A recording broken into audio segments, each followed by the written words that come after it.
My name is Brooke Mitchell. I'm 29 years old, and exactly 2 days after I gave birth, my mother-in-law locked me out of the family estate and held my newborn daughter hostage inside. A real mother wouldn't abandon her child to go hunt for pills. Catherine's voice crackled through the brass intercom, perfectly polished, as if stealing my baby was just a standard high society procedure. I looked up at the 98-degree heat radiating off the stone driveway. In the second-story window, my husband Trevor stood staring down at me. He didn't come down to open the door. He just reached out and slowly pulled the curtain shut. Drop a comment and let me know where you're listening from today. And tell me, what would you do if someone locked you out of your own baby's nursery? I didn't pound my fists against the heavy oak doors. I didn't fall to my knees on the scorching concrete and beg them to let me back in. My pediatric nursing training kicked in, filtering the panic out of my bloodstream and replacing it with a quiet, terrifying focus. Catherine hadn't just snapped. She had purposely hidden my prescribed post-surgical pain medication that morning, feigning ignorance so I would have to drive to the pharmacy. A 10-minute errand. That was all it took for her to change the electronic locks. Standing in the suffocating Charleston heat, the last 8 months suddenly clicked into a horrifying alignment. I realized this was never a sudden coup. It was a slow, calculated takeover masked as aristocratic family tradition. Catherine had insisted on designing the nursery using my savings, calling it the honor of funding the Hayes legacy. But there wasn't a single photograph of me in that room. When she staged the 3-generation portraits, I was always placed just outside the frame, dismissed as being too swollen or too tired. She had normalized my exclusion so elegantly, wrapping her hostility in velvet ribbons of high society protocol, that I never saw the trap until the steel teeth snapped shut. She expected me to break.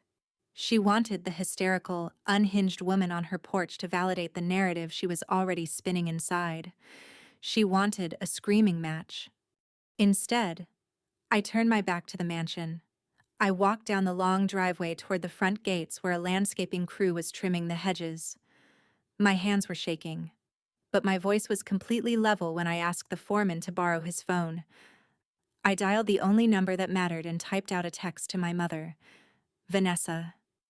It was a pre-arranged emergency code we had established when the red flags first started waving. Bring the blue blanket. My mother's silver sedan pulled up to the curb exactly 12 minutes later. I didn't look back at the mansion when I got in. I didn't need to. Sitting at my mother's small kitchen table, surrounded by the quiet, steady hum of the refrigerator, I shifted from a grieving mother into a clinical investigator. In pediatric nursing, when a patient crashes, you don't waste time crying over the monitors. You stabilize, you assess, and you document. I decided to treat my toxic family dynamic the exact same way. It wasn't a tragedy anymore. It was a critical diagnosis, and it was time to chart the symptoms, too. For the next 3 weeks, I became a ghost. My phone lit up constantly with frantic, gaslighting texts from Trevor. He accused me of abandoning our newborn, abandoning my duties, and threatened to call the authorities if I didn't come crawling back to apologize to his mother. I didn't reply to a single one. Emotion is just bad data in an investigation. I simply took screenshots and filed them into a digital folder. Instead of arguing, I opened my laptop. For 8 grueling months while I was pregnant, Catherine had forced me to provide round-the-clock, unpaid hospice care for Trevor's grandfather. She called it my duty to the prestigious Hayes name.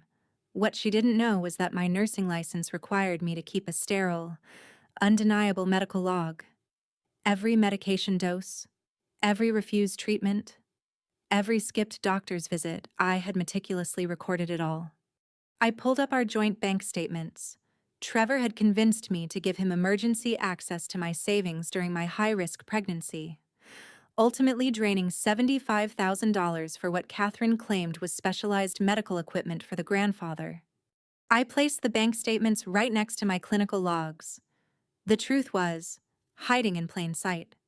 October 12th. $5,000 withdrawn for an oxygen compressor. My log showed the grandfather was breathing room air that entire week. November 3rd. $12,000 for in-home physical therapy. I traced the vendor identification numbers. They didn't belong to a clinic. They matched a premium floral company and a private event planner for Catherine's country club galas. December 9th, $20,000 for a private nursing consultant. The routing number belonged to a high-end caterer. They hadn't bought oxygen tanks or hired specialists. They had bought centerpieces and champagne. I didn't just have a cowardly husband and a cruel mother-in-law. I had two people actively committing elder abuse and financial fraud. And page by page, I began assembling a very thick, very quiet binder. If you surrender quietly, Brooke, we might allow supervised visits on holidays. Catherine left that voicemail on a Tuesday afternoon. Her tone was light and breezy, almost conversational. She sounded exactly like she was offering me a second-tier country club membership instead of crumbs of my own daughter's life. She assumed I was paralyzed by postpartum fear, sobbing into a pillow in my childhood bedroom. She didn't know I was sitting at a kitchen table, methodically building a timeline of her crimes. The Hayes family didn't just want my child. They wanted to dismantle my capacity to fight back. 2 days later, an anonymous complaint was filed with the state nursing board. It accused me of stealing patient medication and exhibiting aggressively unstable behavior. It was designed to freeze my license, terminate my employment, and bankrupt me. The very next morning, a courier handed my mother a thick stack of family court documents. Catherine had officially filed for emergency full custody. The centerpiece of her lawsuit was a 3-page psychiatric evaluation. It legally labeled me a severe danger to my infant, claiming I had suffered a complete, violent psychological break. I didn't scream when I read the accusations. I poured a cup of black coffee and reviewed the pages exactly the way I review a critical patient's chart. Catherine's lifelong arrogance had finally made her fatally sloppy. She genuinely believed that, because her last name was Hayes, nobody would ever dare to double-check her paperwork. I stared at the clinic logo printed at the top of the evaluation. It was a perfectly crisp letterhead from the Brightway Psychiatric Institute. The only problem was, Brightway had retired that specific logo 4 years ago. I knew that for a fact because my hospital handled their pediatric overflows, and I had personally watched their administrative staff throw out boxes of that exact old letterhead. I scanned down to the bottom of the page to check the signature. Dr. Alan Vance. I opened my laptop and pulled up the National Medical Conference schedules for that exact date. Dr. Vance wasn't in Charleston signing emergency psychiatric evaluations. He was giving a keynote address on adolescent trauma in Columbus, Ohio. Catherine thought she was burying a terrified, helpless girl under an avalanche of elite legal threats.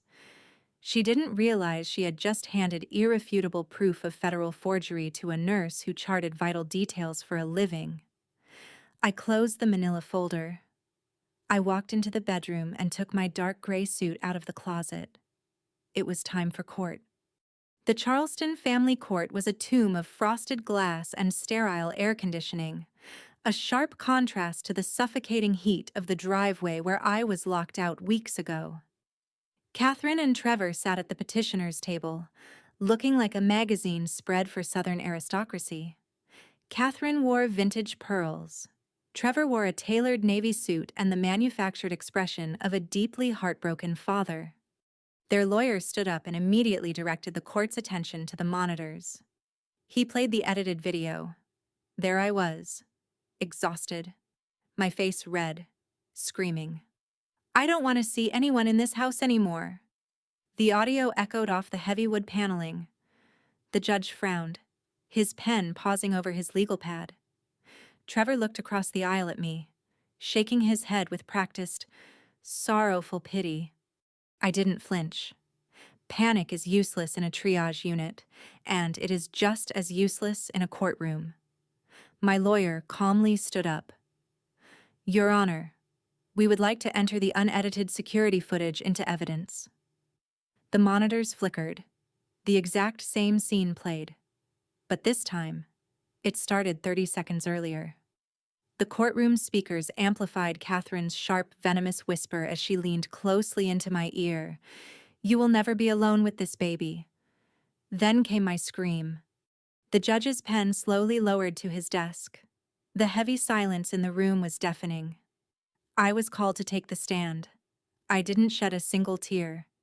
I simply sat down and opened my heavy medical binder. October 12th, I stated, my voice completely level. $5,000 withdrawn by Trevor Hayes for a prescribed oxygen compressor. Patient vitals on that date show room air breathing.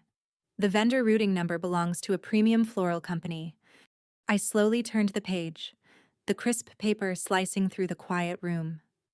November 3rd, $12,000 for in-home physical therapy. The vendor identification matches a country club event planner. I looked directly at Catherine. Her aristocratic mask was fracturing. The arrogant smirk had melted into raw, flushed panic. She was sweating in a 68-degree room. The $75,000 wasn't just a family dispute anymore. It was documented elder abuse, and I was reading every single receipt into the official record. Catherine slammed her hands on the petitioner's table, her vintage pearls shaking against her collarbone.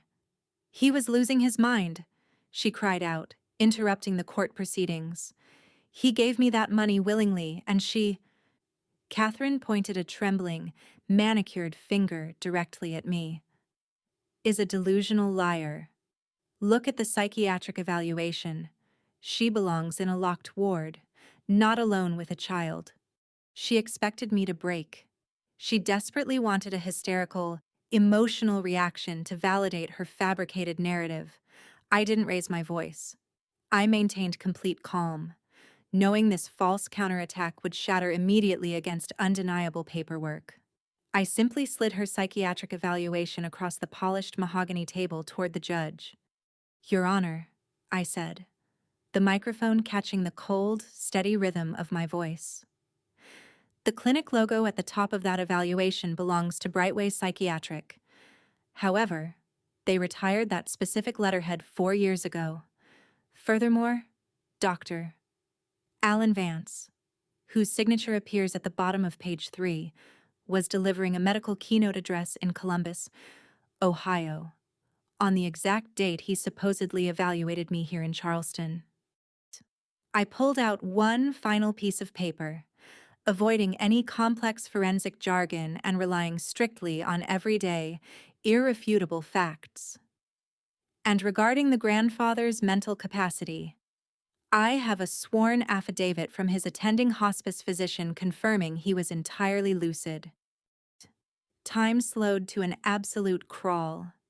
I watched Catherine's high-priced attorney lean over, examine the Ohio conference schedule I had submitted, and then look back at his client. He didn't argue. He slowly closed his leather briefcase, clicked the brass locks shut, and took a physical step away from her. Her entire defense collapsed instantly under the weight of the truth. Suffocating in the dead silence of the courtroom, facing immediate federal perjury and fraud charges, Catherine turned her panicked eyes to her golden child. She waited for Trevor to jump on the grenade. She waited for him to take the blame. Trevor stood up. He looked at the judge, then at the police officer by the door, and finally at his mother. He physically backed away. My mother told me everything was legal, he whispered. The fallout didn't take years. It took exactly 48 hours. Catherine was arrested right in the hallway outside the courtroom. The charges were federal perjury, financial fraud, and elder abuse. I didn't stay to watch the police put the handcuffs on her wrists. I didn't need to. Trevor ambushed me 2 days later outside my mother's house. He was out on bail, looking frantic and entirely stripped of his tailored suits and his manufactured arrogance. He stood on the sidewalk and begged for forgiveness. He swore he was manipulated, claiming that Catherine had controlled him his whole life and that he just wanted his family back. I watched him stand there, a grown man who had traded his wife and newborn child for a comfortable bedroom in a decaying mansion. I didn't argue. I didn't yell. I just pulled out my phone, opened my audio files, and pressed play. His own voice filled the quiet street. "I just need you to make sure I don't lose the house." The recording stopped. The silence that followed was absolute. He had nothing left to say, and I had nothing left to give. I turned my back, walked inside, and locked the door. Without my savings to float their extravagant lifestyle, the bank foreclosed on the Hayes mansion 3 weeks later. The heavy oak doors were chained shut for good. The seasons finally turned. It is autumn now.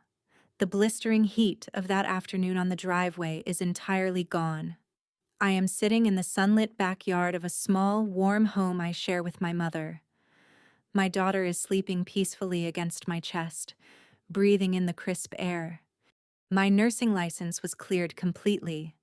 The hospital administration reviewed Catherine's anonymous complaint and dismissed it. They didn't just reinstate me. They promoted me to a lead pediatric coordinator. The grandfather passed away peacefully in a proper medical facility a few weeks later. He didn't leave me a massive trust fund. He left a final recorded statement for the court, thanking me for keeping him comfortable when his own blood treated him like a burden.